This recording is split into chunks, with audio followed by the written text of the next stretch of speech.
Caríssimos, acolho também os irmãos que nos acompanham pelas redes sociais. Na última sexta-feira, a igreja celebrou a festa dos santos arcanjos, Miguel, Gabriel e Rafael. Nós meditávamos na sexta-feira a figura de Miguel, arcanjo. Quem não veio e quiser acompanhar, tem nas redes sociais.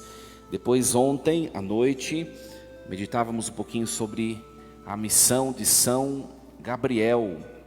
E hoje nós vamos contemplar um pouquinho a missão do arcanjo São Rafael.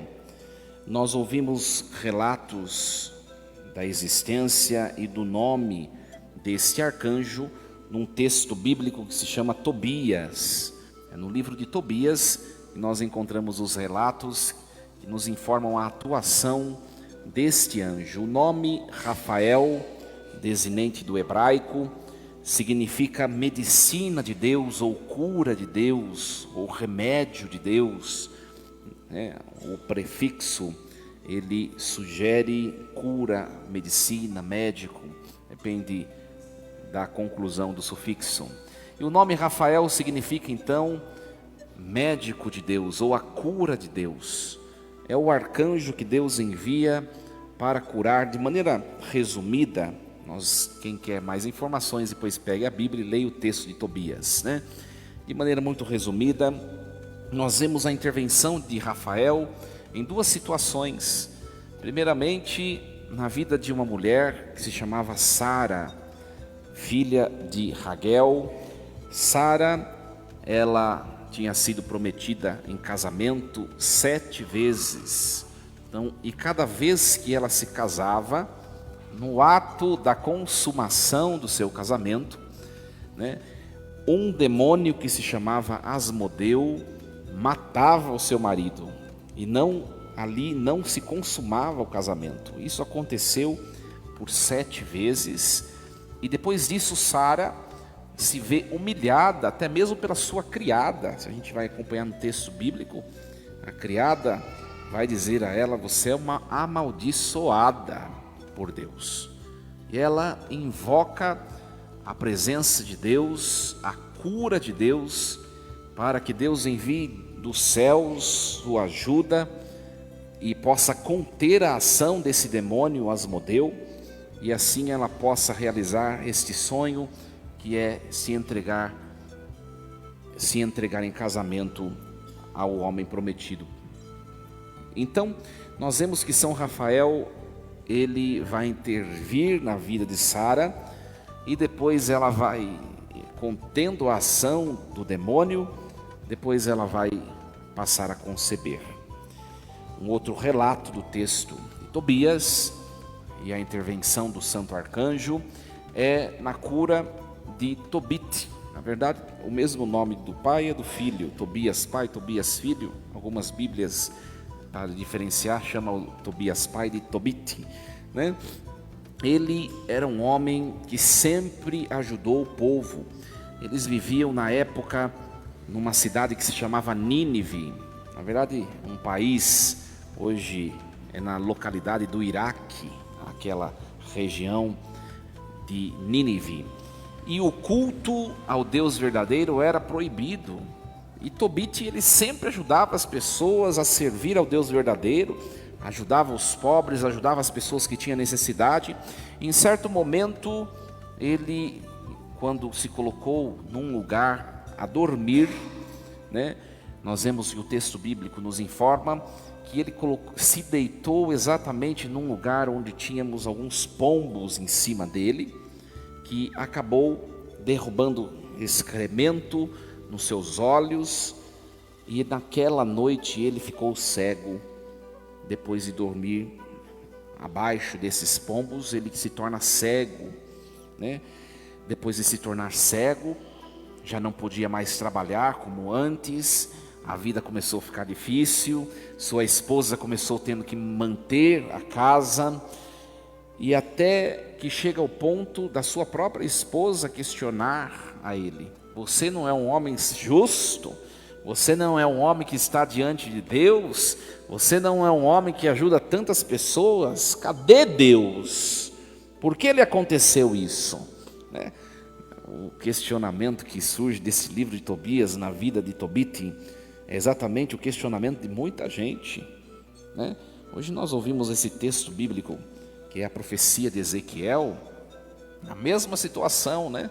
O povo de Judá caiu na infidelidade de Deus, pecava contra Deus, se unia a povos pagãos, numa vida de libertinagem e tantas outras situações, até que aconteceu o castigo, veio um povo mais forte que Judá, o império da Babilônia, e levou o povo escravo para o exílio.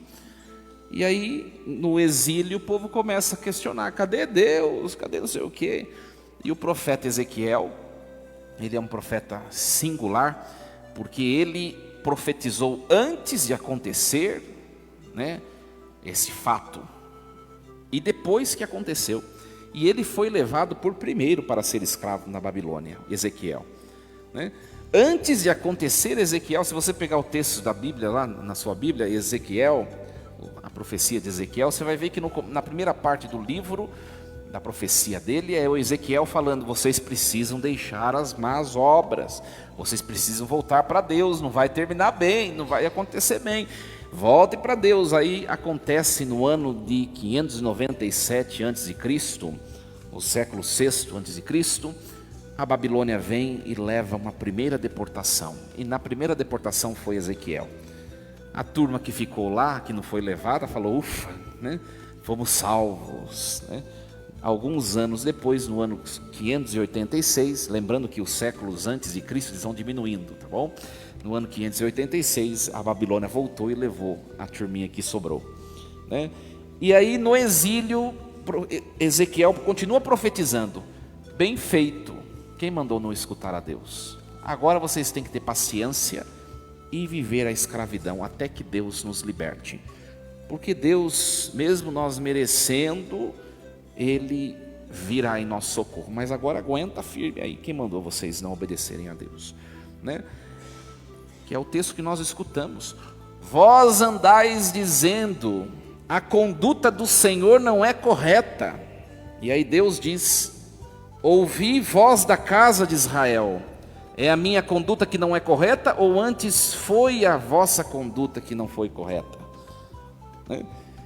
É o grande questionamento do ser humano, por que do sofrimento? Ora, se tem alguém que não é culpado dos males no mundo, esse é Deus. O mundo, pelos nossos pecados pessoais, e os nossos pecados pessoais, eles transcendem e se tornam em pecados estruturais, o mundo cada vez mais se torna iníquo, e a iniquidade começa em nós, né? Às vezes a gente precisa perceber, eu dizia hoje cedo, né? A gente quer corrigir de cima para baixo, não é? Lá a corrupção estrutural da nação, ela começa nas corrupções que moram em nosso coração. E enquanto não se corrigir o nosso coração, pode fazer o que for, nunca haverá justiça social plena. E a gente quer corrigir de cima para baixo, né? Vai lá corrigir, mas a gente não corrige o pouco que a gente pode corrigir em nós, né? Não há uma plenitude externa e estrutural se nós não estamos plenos interiormente. Isso vale para qualquer instância da nossa vida. A vida conjugal, se um não está bem, a família inteira não está bem, né? A vida conjugal, por exemplo, se uma pessoa não está bem, no casamento vai fracassando. Pode até o outro estar bem, mas vai fracassando, né? A família, se um membro da família não vai bem, a família toda adoece. Por quê? Porque precisa curar não de cima para baixo, mas de baixo para cima, né? E nós vemos isso, o que está denunciando a carta, o texto de Ezequiel é isso: vocês pecaram estruturalmente, socialmente, né? Existiam pessoas justas em Judá? Existiam, mas todo mundo foi levado escravo, mesmo quem não cometeu pecado de injustiça estrutural. Por quê? Porque todos colhem a consequência. É só a gente olhar o clima do mundo, né? A situação meteorológica que estamos vivendo, né? Pode ter pessoas que não cometem agressões ao meio ambiente? Pode. né? Pode ter pessoas que preservam a vida ambiental, pode, mas todo mundo está passando no mesmo apuro de calor do dia e o frio horrendo à noite. Todo mundo. Então Ezequiel está falando assim: agora todo mundo vai ficar castigo no exílio até que Deus liberte. E depois nós vamos ver que Deus vai libertar, né, por meio do Império Persa. Quando a Pérsia domina a Babilônia, Deus liberta o povo. E o povo vai voltar para Jerusalém e vai continuar nas mesmas infidelidades, né? A gente olha a vida do povo antigo, o povo de Israel, a gente olha a nossa vida, né? Escuta, mas depois não consegue colocar em prática. Todos nós, que é o evangelho de hoje. O evangelho de hoje, Jesus, ele é o capítulo 21 do evangelho de Mateus, o versículo 28 em diante. Mas se você pegar o capítulo 21, o versículo 1 na sua Bíblia, é Jesus entrando em Jerusalém, já está próxima a paixão.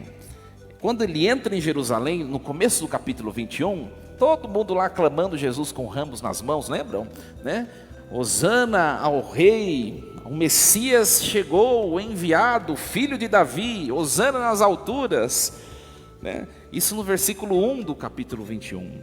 E hoje nós lemos o versículo 28. Depois que Jesus entra, ele vai contar 3 parábolas, que é o que nós vamos ouvir hoje e nos 2 domingos seguintes. Uma trilogia, 3 parábolas que querem dizer a mesma coisa. Vocês me aclamaram como Messias, mas daqui a pouquinho vocês vão negar o que vocês fizeram e vão me crucificar. Aí ele fala isso, né? Ele conta a história, a parábola de hoje. Um homem tinha 2 filhos. O primeiro, o pai diz ao primeiro, que provavelmente era o mais novo: filho, vai trabalhar hoje na minha vinha. A vinha é o retrato da pertença a Deus. Venha até mim, volte para mim, vai para a vinha, vai para Deus, volte para Deus, de todo o seu coração, vai para a vinha. E o filho disse: não quero. Mas depois ele foi. O segundo filho, que é o mais velho, provavelmente: filho, vai para a vinha, ou seja, volta para Deus. Ele falou: vou, sim, eu vou. Mas depois não foi. E Jesus pergunta para os sacerdotes, a turma da nata dos judeus, né? Quem fez a vontade do Pai? E eles responderam: evidente, né? Mesmo aquele que disse não, mas depois foi esse que fez a vontade de Deus. E aí Jesus disse: muito bem, o que disse não e foi, são as prostitutas e os corruptos da sociedade daquele tempo, que são os cobradores de impostos. Porque eles negavam a Deus com as suas atitudes, suas escolhas, mas quando eles ouviram João Batista falar da verdade, eles abandonaram a vida antiga e nunca mais cometeram aqueles pecados. E o filho que disse que ia, mas não foi, são vocês, porque vocês ouviram a palavra de Deus, mas ouviram e continuam a ouvir e não colocam em prática. Dizem sim no culto do templo, mas na prática da vida, com testemunho, dizem não. Olha que palavra forte, né? A da semana que vem vai piorar um pouquinho, né? Os próximos capítulos. Então, meus queridos, nós vemos que viver o Evangelho é um desafio para todos nós, né? Hoje nós celebramos a memória de Santa Teresinha do Menino Jesus, e ela experimentou isso na sua vida, né? Para a gente explicar Santa Teresinha, precisa de um curso de muitas horas, um testemunho muito grande. Mas dentre tantas coisas que essa doutora da igreja nos ensina, ela nos ensina a pequena via. O que é essa pequena via de Santa Teresinha, né? Santa Teresinha, ela entrou no convento, acredito que com 14, 15 anos, por aí. Naquela época, a transição do século, na verdade o século XIX, no fim do século XIX, não podia entrar no Carmelo com essa idade, pois ela vai até o Papa Leão XIII, e ela pede uma autorização à parte para o Papa, ele autoriza, e ela entra, né? Porque antes de ir ao Papa, ela vai para as freiras, para as irmãs do Carmelo, e elas dizem: não pode você entrar aqui, Você não pode, você não é bem-vinda, você é muito nova. E depois ela vai no Papa, ele autoriza e ela entra. Qual será o sentimento da madre e daquelas outras irmãs para Santa Teresinha? Imagine, né? Começaram a persegui-la na vida cotidiana do Carmelo. E ela percebe que aquelas freiras, sobretudo as mais velhas, né? Porque quem pensa que quanto mais velho vai ficando santo é o contrário, viu? Mais velho vai ficando pior a coisa, né? Aquelas freiras passaram a perseguir Santa Teresinha e ela, angustiada, ela descobre exatamente a pequena via. Nas coisas e nos desafios menores da minha existência, eu posso ser feliz. Uma irmã me destratando, eu posso ser feliz. Uma irmã mandando eu jogar água, nós vamos em uma roseira seca, como se estivesse viva, eu posso ser feliz. E ela experimenta isso na vida dela, né? O que é a pequena via? A pequena via é um caminho estreito, é um caminho de esforço, para que nós nos mantenhamos em Deus. Tem tantas coisas que nos tiram a paz, os nossos problemas, os nossos medos, as dificuldades da vida, os problemas familiares, problemas financeiros e tantas coisas. Por que nos tiram a paz? Porque provavelmente eu não estou muito perto de Deus, tanto quanto eu penso. Porque quem está com o grandioso dentro de si, não se coloca menor do que nada. E ela percebia de tão pequena que ela era, esse caminho tão pequeno que ela tinha de trilhar, a tornou a gigante. O diferencial está no quê? Em levar junto de nós a presença de Deus. Nós podemos ser felizes com o que é simples. Nós podemos ser felizes com o que é simples. Nós podemos ser felizes nas coisas, nos momentos difíceis da vida. Basta estar em Deus, né? Com o testemunho desta santa tão importante da igreja, né? Um exemplo para nós, porque ela poderia ter blasfemado contra as irmãs, poderia também ter devolvido no mesmo troco, mas ela percebeu que quem está intimamente ligado a Deus, de antemão já é vitorioso sobre qualquer desafio. O silêncio de Teresinha venceu todas as suas dificuldades, né? Então, meus queridos, aprendamos com ela e hoje peçamos a proteção do Santo Arcanjo São Rafael. Não é somente o Santo Arcanjo que é enviado por Deus para o nosso benefício de curas físicas, como a Tobite, evidentemente que sim também, mas nós vemos no testemunho de Sara, que o Arcanjo Rafael, ele também é enviado por Deus para a cura nas nossas relações. Às vezes os nossos relacionamentos estão doentes, não é nem cura física, é cura no relacionamento interpessoal, né? Conflitos e discussões e convivência que já não são saudáveis. Hoje, não sei o que você vive na sua vida pessoal, né? Começa pela vida conjugal, né? Quem é casado aqui, erga a mão. Muito bem. Ou quem tem o bem-amado ou a bem-amada aí do lado, né? Quantas coisas precisam ser curadas para que a gente viva saudavelmente a nossa relação conjugal? As implicâncias, a falta de perdão, as impaciências, tem coisas que parecem tão irrelevantes, mas que, se não tratadas, se tornam grandes enfermidades e destrutivas. Hoje peçamos ao Senhor, pela intercessão do Santo Arcanjo, que cure as nossas relações, nos nossos trabalhos. Às vezes nós temos pessoas que não nos acolhem bem, que nos perseguem. Hoje peça a cura do Santo Arcanjo, né? São Rafael venha em auxílio dessa intenção, apresente diante de Deus, contando com a intercessão do Santo Arcanjo, a cura das nossas relações como um todo, e evidentemente, sobretudo, as curas físicas, né? O mistério da dor precisa ser compreendido, né? Nós temos, meus queridos, diversos motivos pelos quais nós adoecemos. Existem sofrimentos que são oriundos das nossas más escolhas, né? Eu dei já esse exemplo aqui, né?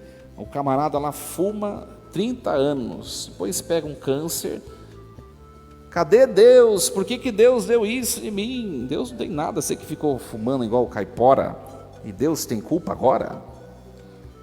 Tenha paciência. É um sofrimento, consequência, só mais escolha. Aliás, a gente tem que olhar hoje, será que eu estou fazendo boas escolhas em toda a minha vida? Outro dia eu conversava com um jovem da outra paróquia que eu vim, e os jovens, parece que alguns, né, não são todos, mas parece que não pensam nas consequências das coisas, né? E usa aquele bendito narguile todos os finais de semana. E eu disse, olha, você vai colher a consequência dessa escolha hoje na sua juventude. Bobagem, né? Eu falei, então tá bom. Quem avisa amigo é. Porque eu já atendi um jovem na outra paróquia que contraiu câncer. Um uso tão intenso, em pouco tempo ele adoeceu, né? Então tem sofrimento que é o quê? É você que é cabeça dura e faz coisa errada, você vai colher o fruto, que foi o povo que eu dei o exemplo do povo de Judá na primeira leitura, foi infiel a Deus, foi levado para o exílio. Mas existem sofrimentos que não são explicados, né? E esses sofrimentos, eles podem ter serventias, diversas serventias. Ou Deus permitiu isso, porque Deus não é a causa do mal, Deus permite. Ou Deus permitiu isso para a minha santificação, para reconciliar alguma coisa na minha existência. Ou Deus permitiu isso para a santificação de outrem, de alguém que talvez eu nem sei. Ai, padre, mas eu preciso saber. Pois é, você precisa, mas tem coisa que você não vai saber, só no dia do juízo, né? Eu, sexta-feira, fui dar aula no seminário diocesano que eu dou aula, e eu estava começando a aula, os seminaristas estavam lá, e dali a pouco, do lado do seminário, em Jundiaí, tem uma paróquia, né?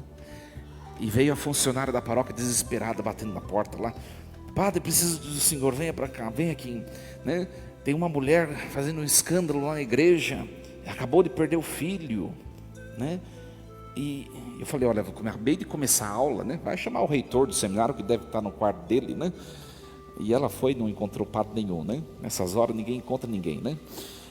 Aí eu fui lá na igreja, a mulher estava no chão, aos pés da cruz processional, em prantos, e eu consegui levá-la à sala de atendimento. E a pergunta que ela sempre fez diante desse sofrimento, perder o filho de 29 anos, por quê? Por quê?